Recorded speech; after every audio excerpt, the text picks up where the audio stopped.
Hi guys! Good morning! On the way nga pala kami going to Batangas kasi ito na yung day para pupunta kami ng Boracay kasama ng mga bagets at sila ating Mitch at si Kuya Arman. Ayan.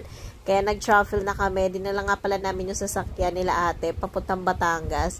And then, iwan lang namin siya doon ng ilang araw tapos para hindi kami mahirapan magbiyahe pabalik.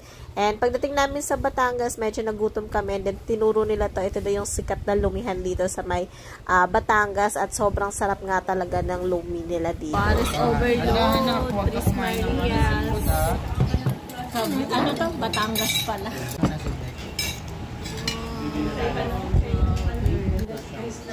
Wow, dami naman. Grabe. Umaygi yan ha. Kahit anong mangyari, wag mong iwan. Laglag. Ay, malaglag yung itlog mo. Wag mo pulutin. Lo. Guys, mga biyahero.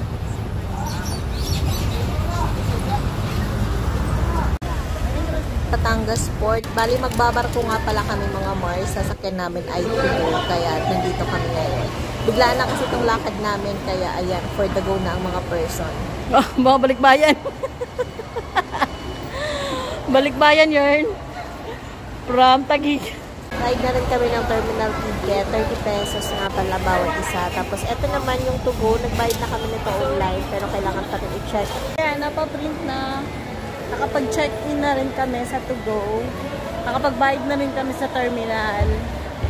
So, antayin na lang natin na masakayin tayo ng barko. Mga bagets, oh. Hello, guys! Ito yung Batangas Port, mga Mars. Oh. Nakapag-check-in na kami dyan sa to go. Ayan. Papuntang Katiklan. Tapos, yung iba pang mga barko doon. Dito pagpapunta ka ng Puerto, dyan kami nag-check-in. Fast Cat saka Montenegro. Ang laki niya. Tapos ang daming mga kainan. May Jollibee, oh. Diba? Hindi na tayo pupunta doon sa dulo. Pero meron pa siyang dulo, ayun, oh. Food court. Diba? Balik na tayo doon. Kasi mag-check-in na tayo. Yay! Para makasakay na tayo ng barko. Ayun, dito na tayo dun sa mag-check-in na tayo. Guys. Sean, umalis na yung bag mo. Bilisan mo doon, abangan mo. Sure! Ting kami sa boarding. Bali yung boarding pala is 8 PM pero 9 PM